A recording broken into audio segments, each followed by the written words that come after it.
What's up mga kababayan? News That Matters here. Dito sa video natin ngayon ay ating panoorin o pakinggan itong mga nagbabagang balita. Trending ngayon ang ginawang pambabatikos ni Bongit dito kay PRRD at sa mga slate nito mga kababayan na kung saan binato ng mga masasamang salita ng mga bangag ang kalabang kampo nila na mga Duterte. Grabe naman talaga. Na kung saan sinabihan itong si PRRD na magnanakaw di umano ng pera noong panahon ng pandemic. Hay nako, ang kapal naman ng pagmumukha nitong si Bonget para baliktarin niya, itong si Tatay Digong. Alam mo, Bonget, kung nagnakaw lang si Tatay Digong, di sana nakatira siya sa mga mansyon, At may mga luxury car ito, pero wala. Nag-retire siya sa simpleng bahay na kung saan tinitirhan niya dati pa at tinitipid pa nga ang pensyon na natanggap niya ngayong retirado na ito dahil ayaw nga niya na umasa pa sa kanyang mga anak at mga apo. Pero kayo puro kayo party, puro kayo travel, na nilulustay milyon-milyon pang halaga. Ngayon Bonget, sino ang tunay na magnanakaw? At dagdag pa mga kababayan, na binutata niya din itong tokhang ni PRRD, na kung saan sinabi niya di umano na dumadanak ng dugo dahil sa tokhang sa mga addictus benedictus sa loob ng bansa. Pero ngayon, mga kababayan, hindi lang sa mga kanto nakikita ang mga addictus, kundi nasa loob pa ng gobyerno. At isa na nga rito di umano, ang Pangulo nating bangag. Kung kaya naman ang wika ng taong bayan, mas gusto pa nila na mabalik ang tokhang ni PRRD na kung saan ang napapatay ang mga addict na di tulad ngayon mga inosenteng mamamayan pa ang nadadali o natutodas sa panahon nyo, Bongit. Pangatlo, tinawag pa na bulaang propeta itong si Kibuloy mga kababayan. Grabe. Ako kahit di ako miyembro ng KOJC pero bilang disenteng tao alam naman natin na maling diktahan at sabihin na bulaan ng isang tao. Baka nakakalimutan nitong si Bongit na si Kibuloy din at ang SMNI ang isa sa mga tumulong sa kanya noong panahon na binabasura siya ng mga binabayaran niyang media ngayon. At ang malala pa doon mga kababayan, pati itong mga INC, binutata ng mga bangag. At sinabihan itong si Congressman Marcoleta na walang kwentang politiko na isa sa mga pinabilhan di umano ng suka ng mga bangag. Grabing kabastusan talaga mga kababayan. Kaya pala di katakataka na balibalita sa loob ng INC na dinadadalhin ng sektang ito ang slate ng mga bangag. Bagay nga sa kanila. Pero bago ang lahat, huwag niyo po sana kalimutang mag-like at subscribe para updated ka sa mga uploads ko araw-araw. At yun na nga mga kababayan, kapag nanalo itong mga slate ng mga bangag, alam na natin na may nangyaring dugaan o dayaan sa eleksyon. Kasi mantakin nyo yun, nagsama-sama na ang INC, KOJC, mga taga Mindanao, What more pang mga taga-suporta ni Duterte sa bandang Luzon at Visayas. Kung kaya naman hindi ko na patatagalin pa, eto na ang buong video.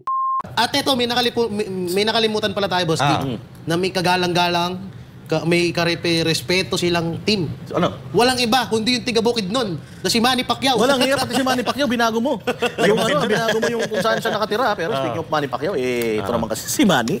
Oo, dati rin kasi noong 2022, ang dami rin itong sinasabi sa mga Marcos. Ngayon, nakalimutan niya na. Naumpog yata, kaya hindi niya na matandaan yung mga pinagsasasabi niya ron. At saka, sinabi nito ni Bongbong Marcos, noong nagpapanggap pa siyang matino at mabait, noong 2022 na kampanya, sinabi niya na, I do not indulge with negative politics o yung paninira sa kapwa. Anong ginawa mo? Anong ginawa mo? Mantakin mo, ang siniraan mo pa dito, yung dalawa sa naglagay sa'yo sa posisyon. Yeah. Dalawa sa nakatulong sa'yo. Unang-una, si Pangulong Duterte. Anong sinabi niya kay Pangulong Duterte? Yung daw, sako-sako daw na pera ang binulsa sa pandemya. Walang hiya naman. Alam mo, magpasalamat tayo. Si Presidente Duterte ang presidente ng pandemya. Kasi kung ikaw presidente ng pandemya, nung bagyo pa lang, kumakamot ka na sa ulo. Hindi mo alam kung anong gagawin mo. Yung pandemic pa kaya? Yan. Ang dami, mantakin mo, pag-usapan natin pandemic. Total, siya ang nag-open up. Pag-usapan natin pandemic. Anong nangyari nung pandemic? Nagsarado ang ekonomiya.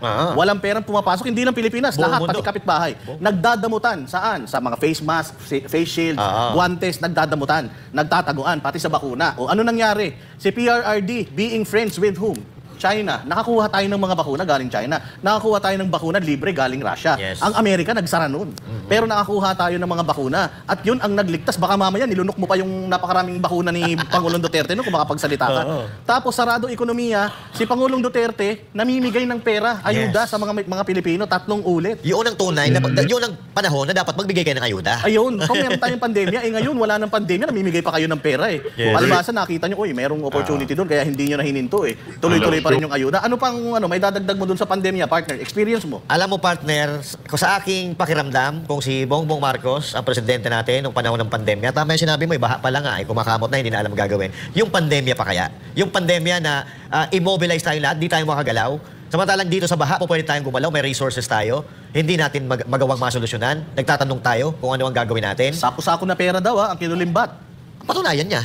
Kung sako-sakong pera pala ang pinakinulimbat ni Pangulong Duterte, bakit nasa laya si Pangulong Duterte? Kung meron kayong ebidensya, kasuhan ninyo, ipakulong ninyo, kayo nakapwesto. Ito mga sinasabi nila ay halatang-halata, paninira. Dahil kung totoo yan, di sana kinasuhan nila. Ito ang problema. Sila ang mga sinasabi, ang tawag sa kanila, mga alta syusidad. Pero nakita mo kung paano magsalita kagabi? Si Pangulong Duterte, kahit ugaling kanto, ugaling iskinita si PRRD, ni minsan, hindi siya nanlait ng tao. Yan ang pagkakaiba nyo. At si PRRD, maraming nagawa sa Pilipinas, kayo wala pa. Yun ang pagkakaiba nyo. Diba? Pandemic. Ano pang may dadagdag mo? Sa pandemya, sinabi niya na basura daw yung pagtrato ni PRRD sa pandemya. Sino nagsabi niyan? Sino Bongbong. yun? Bongbong Marcos.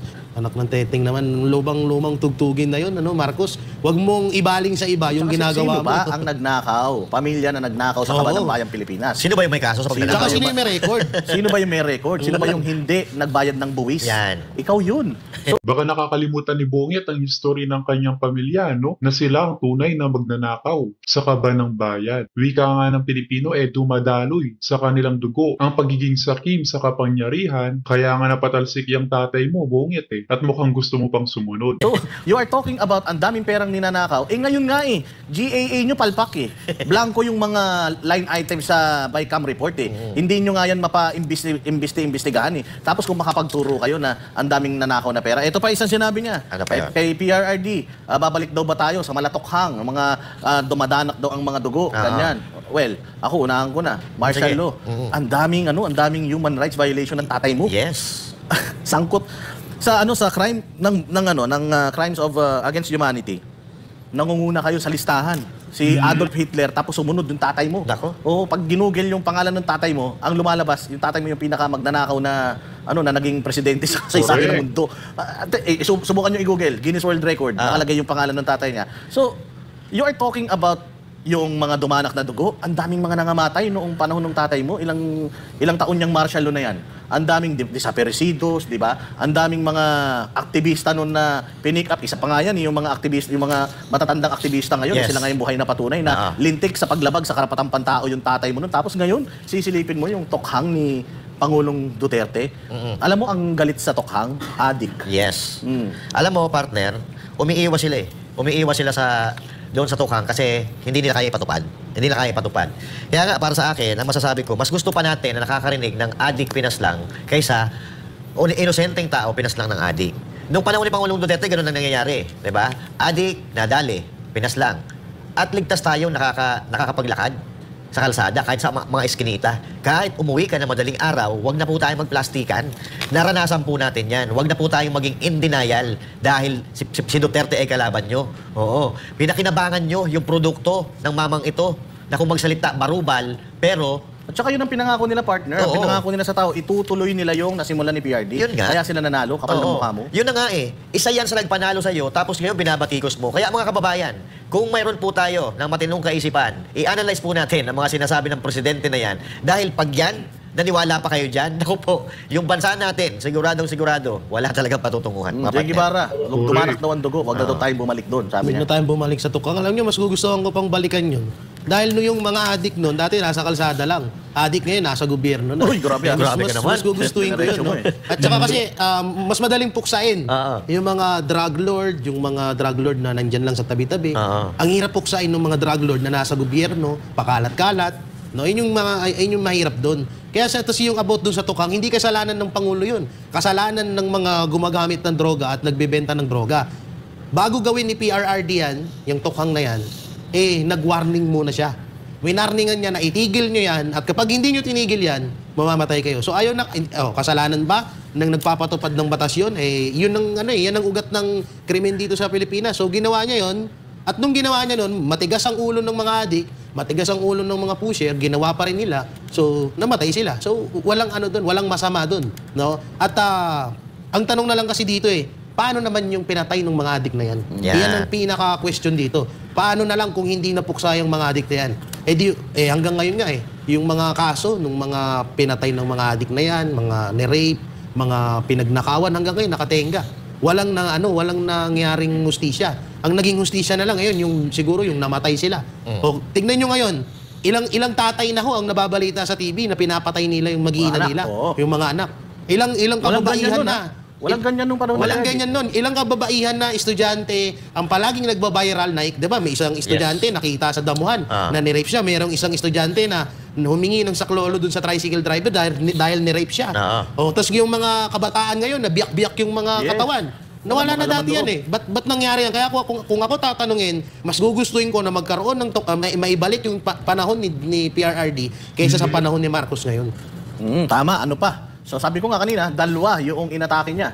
Tama yun, mga kababayan. Kaya pansin nyo, talamak na naman ang mga nangyayaring kidnapping sa mga kabataan dahil bali-balita di umano na business yan ng mga bangag, no? Na may kinalaman di umano ang mga ito sa mga illegal na gawain na binibenta ang mga lamang loob ng mga kabataang hinuhuli ng mga puting ban. At kung napapansin nyo, magpahanggang ngayon, walang balita na may nahuli o nasabat na sindikato na nagmamaneho sa sakyan dahil nga protektado ito ng bangag na administrasyon. Business di umano yan ng mga bangag. Kalaban, una, Duterte. Pangalawa, Pastor Apollo Kibuloy. Highlight yun sa kanya. Sinabi niya na meron daw isang malasakristan na bulaang propeta. Grabe. Sino ba yung tumatakbo na na konektado sa isang religious organization? Kundi si Pastor Apollo Kibuloy. Saan ka kumukuha ng kapal ng mukha mo para matapos mong pakinabangan itong sinasabi mong isang bulaang propeta, magsasalita ka ng ganyan? Tandaan mo, noong mga panahon na dinudurog ka ng media, ABS-CBN, GMA, TV5, lahat yan urat na urat sa'yo.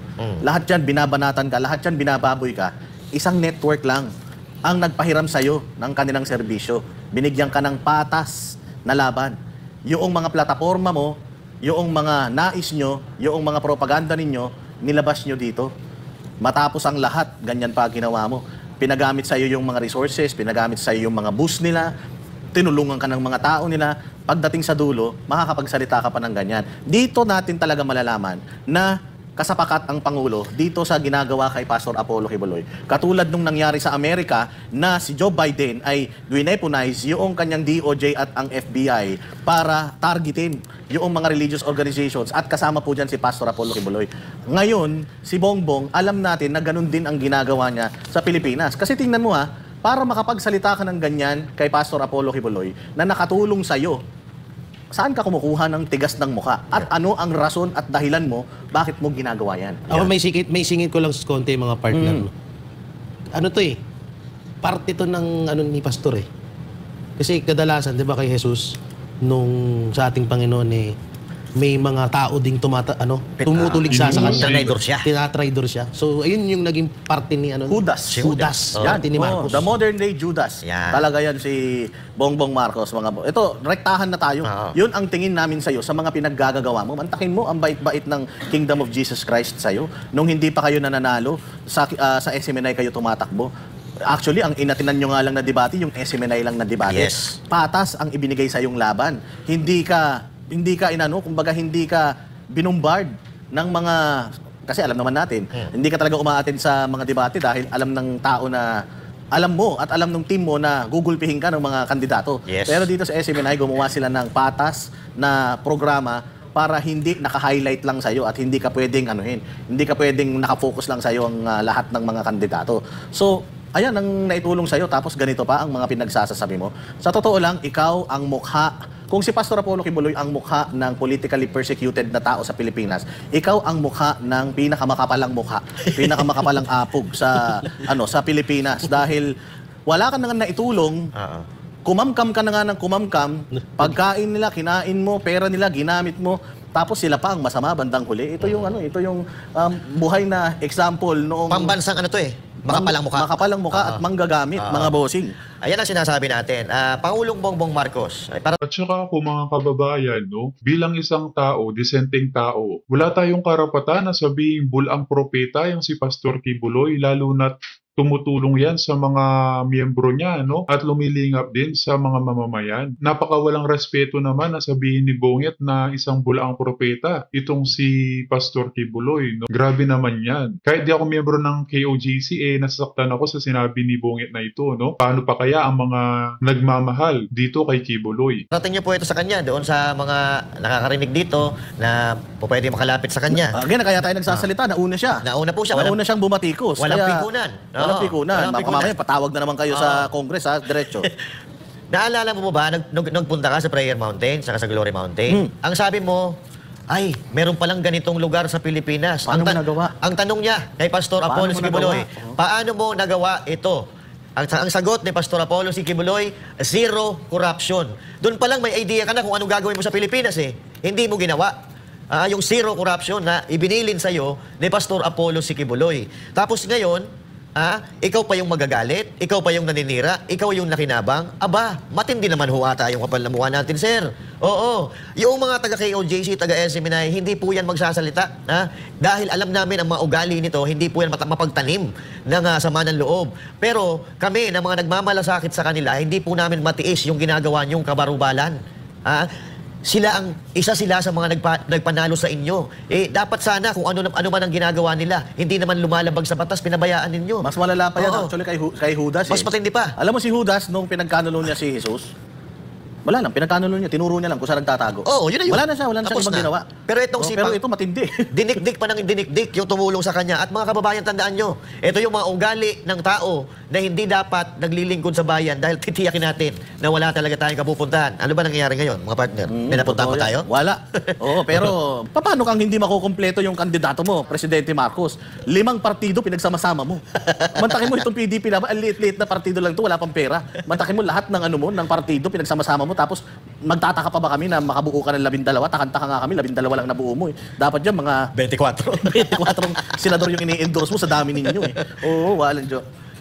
Kung mahina si Pastor Apollo Kibuloy, ni pangalan o any trace na mag-uugnay kay Pastor Apollo Kibuloy, hindi nyo babanggitin. Huwag nyo kami lokohin. Nasasaktan kayo sa nakikita nyong suporta kay Pastor Apollo Kibuloy. Tingnan nyo, kayo, nasa inyo ang kapangyarihan. Pero hindi nyo nagawa yung nagawa ni Pastor Apollo Kibuloy. Kaya gigil na gigil kayo kay Pastor Apollo Kibuloy. At bakit? Tusok na tusok ang mga sinasabi ni Pastor Apollo Kibuloy para mga punyal na mga tumatarak sa puso ninyo dahil pag nakapasok dyan si Pastor Apollo Kibuloy, sampal sa mukha ninyo. Humanda kayo. Yan ang sasabihin ko lang. Matindi yan. Jay Guevara. Siya ba real talk? Real talk. Sige. Real talk na may kasamang panaginip. Ayun na naman si Real talk with a twist. Hindi, ito. Alam naman na natin yung strategy ni Marcos. Sige, ano ba yung sinabi niya na yung mga ano daw? Yung kanyang senatorial lineup. Nakabuo daw siya. Nakabuo daw siya. Alam naman na namin yung plano nyo.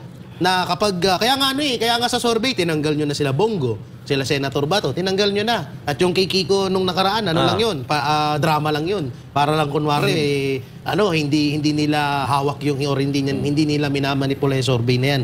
Ano yan, first time in the Philippines na naman? Survey sa Senator, nandyan ang lineup nyo lahat. Kalukuhan yan. No, kaya alam naman na namin na gusto nyo ipasok yung mga senator na yan. Kasi nga, pagtapos ng SONA, i-impeach nyo na si BP Sara. Alam na namin yung mga strategy niya. At eto may panaginip na naman. Ayun! Mr. Dreamboy. Kaya pala nagalit. Bakit? Kaya pala nagwala. Ano? Kasi nga, may balita. Ito panaginip lang naman. Panaginip lang. Na parang hindi sila susuportahan ng Iglesia ni Cristo. Paano susuportahan? Isa-isang kahilingan ng Iglesia ni Cristo. Hindi nila tinupad. Tapos, binastos pa nila si Marcoleta. Yes. Kasama siya doon. Kung matatandaan nyo, kasama si Marcoleta sa lineup. Kasama isa sa mga PDP laban si Marcoleta. Na tinawag na suka, na pinabili ng suka ni Marcos Jr. So ano pa bang kakahinatnan mo? Nang iboto ka na iglesia. Ayun na yun. Yung tigapag gano'n nila. Sayang, no? Galing ni Jay. Yung iglesia. Totoo yan mga kababayan, bali-balita nga sa loob ng Iglesia ni Cristo ngayon na hindi nadadalhin ang slate ng mga bangag. Grabe, kulilit na ang mga to. Kaya kapag nanalo ang mga slate ni bangag, alam na natin, dinaya nila ang eleksyon. Iglesia pa naman, ayaw niya yung mga kasiraan, ayaw nila nag-aaway-away. Hindi ko napansin yun. Isa yun sa mga rason kung bakit nalungkot doon sa statement niya itong mga senatorial balls. Di ba ganun, no? Oo. Biglang- Ay, si sayang. Tito gumanon eh. Patay Kasi tayo. lahat yan, Oo. humihingi ng basbas yan. Usually kay Pastor Apollo Kibuloy, sa Iglesia ni Cristo, sa CBCP, yung mga Yan, oo. pinakamalalaking mga religious organizations and group dito sa Pilipinas.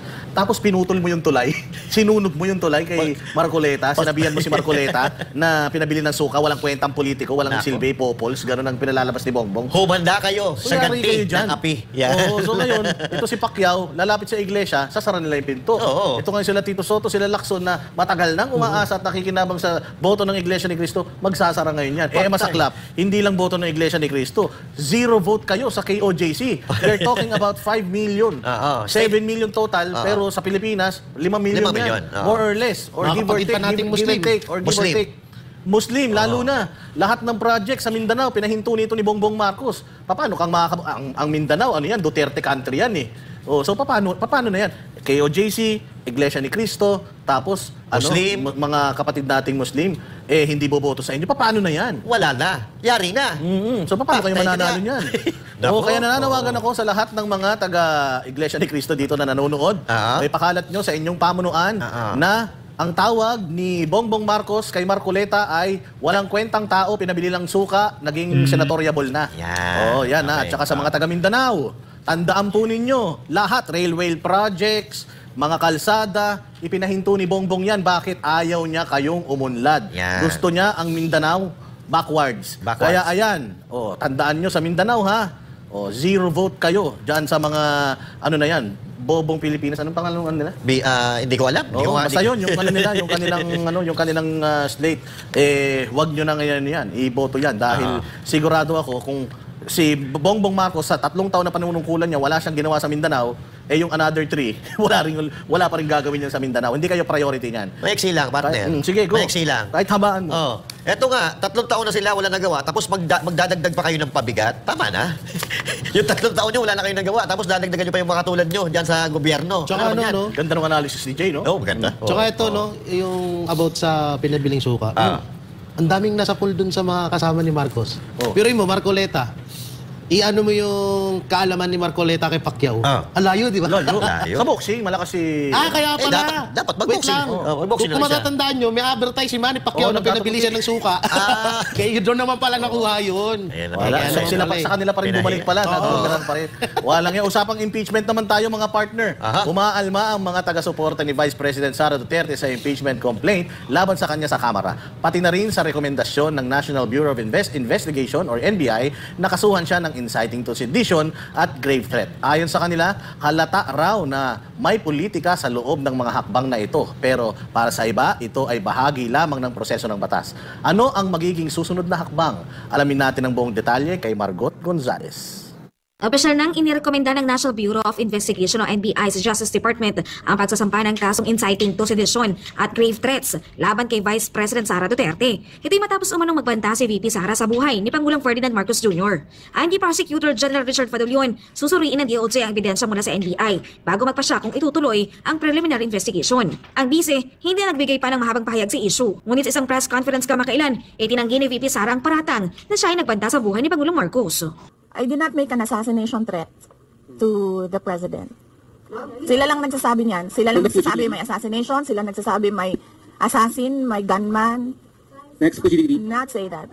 Para sa ilang mamamayan, hindi dapat impeachment at kasong kriminal ang inuuna ng gobyerno. Ayon sa kanila, mas matinding problema ang mataas na presyo ng bilihin at korupsyon kaysa sa mga kasong isinampa laban sa Vice Presidente. Yung mga congressman yung bayaran yan may balita kasi na kapag hindi ka pumirma, hindi ka babayaran ng ilang milyon. So, hindi 100% pure talaga. Marami sa mga kongresista, kapisa Duterte, bakit nagaganito? Ayun mga kababayan, ang 3rd District ng Bohol binutata ng mga kalugar niya dahil nagpost ito ng luxury car na tumataginting sa 19 to 20 million na halaga. Grabe. Saan niya nakuha ang perang yon mga kababayan? Na pumirma lamang, biglang nagboom agad ang lifestyle niya, no? Ay nako. Kasi may pera. Panahon ni Duterte, ang layo sa panahon ngayon. Diba, mas grabe yung droga, mas grabe yung kawatan nangyayari. Panahon ni Duterte, halos walang ganyan . Kaya nga, gumagawa sila ng paraan para bubagsak yung mga Duterte kasi ayun na ibalik si Duterte kasi mga kurap nga sila lahat. Hindi, kaya niyang lusutan yun, Hoy, di ba ganda? Yung trabaho nila, hindi nila tinatrabaho, ibang tinatrabaho nila, O di ba? Mas maraming problema ang Pilipinas ngayon. Di ba? Oh, yun lang ang masasabi ko. Parang hindi eh. Ayoko mag-isip ng ano kasi hindi ako positive thinker. Gusto ko negative. Parang hindi, at saka sa tingin ko, sa opinion ko, hindi, parang hindi. Mayroon niyang mga nasa likod. Kaya ganun ang nangyari. Kung tao, ayoko mambula, ayoko ng buliro, hindi rin ako nagpapabula. Sa tanda kung to, ayoko.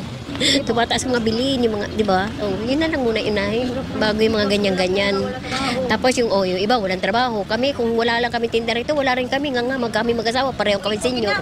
Ayon naman sa iba, mas mabuting ang pamilya Duterte ang mamuno sa Pilipinas. Dapat sila ang mamuno dito sa Pilipinas, mga Duterte.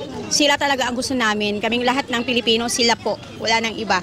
Kasi nakita din naman po namin kung ano po nagagawa nila dito sa Pilipinas at kung saan-saan pa po. Yun lang po. Basta Duterte pa rin kami, hindi na po yan mababago po. Hindi lang kung taga Davao ako, Bisaya ako, kapwa Bisaya ko siya. Kasi yung Davao City, napapalago niya. Tapos ang higpit ng mga pinagbawal, sinusunod ng mga tao. Mula nung umupo si Duterte, yung mga sityo-sityo, barangay namin doon sa probinsya namin, yung pinakasulok-sulok na ipasimento niya. Nung presidente na taga rito sa Maynila, yung probinsya namin hindi nabigyan ng pag-asa. Wala talaga yung farm to road market, from farm to market. Wala, mahirapan kami magbuhat ng mga ano namin. Pero nung umupo na siya, ang laking pasalamat namin kasi yung kasulok-sulukan doon sa amin, na ipasimento niya, napagawa niya ng daan. Ayon kay retired Supreme Court Associate Justice Adolf Ascuna, hindi garantisadong uusad ang impeachment complaint sa Senado, lalo na kung aabutan ito ng 2025 elections. Anya, dapat mismong naghain ng reklamo ang mamuno sa impeachment proceedings. Pero may posibilidad na hindi na sila mauupo sa bagong kongreso matapos ang eleksyon. Dagdag pa niya, sakaling hindi naman agad umaksyon ng Senado, wala silang criminal liability. The senators cannot be impeached. Yeah. And it is not a crime on their part if they delay. They have not committed a crime. So it's just something like a violation of the Constitution for which perhaps the sanction is only nullity. It's not a criminal sanction. They are not fined or sent to jail. They are not removed from office.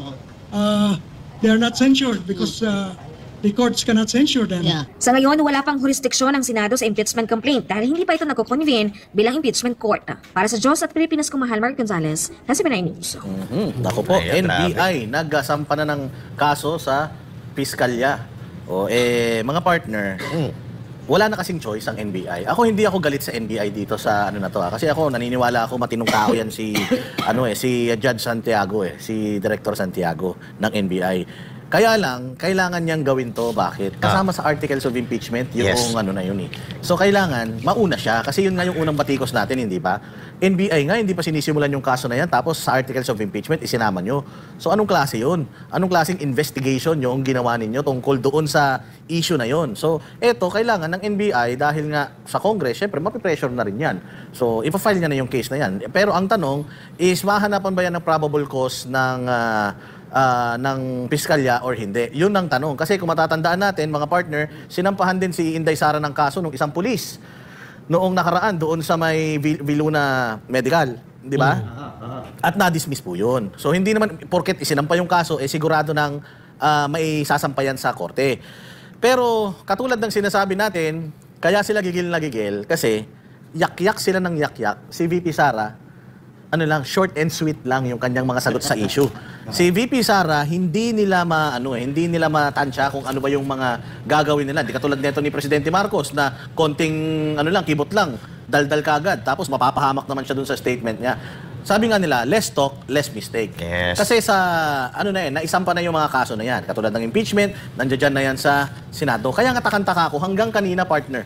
Nung isang araw, may press con si Chua at saka yung sa Tingog. Kanina, may press con naman si Bautista naman at saka yung si Ate Busog, yung pangalan nun, Zamora. Zamora, si Papi, si Kim Cho. So, may press con na naman sila tungkol doon. Naisampa nyo na nga yung kaso, bakit pa-press con pa kayo ng pa-press con? Tapos ito, masaklap. Alam ng defense yung kaso nyo. Alam kung ano yung mga ebidensya na meron kayo kasi inilabas nyo eh.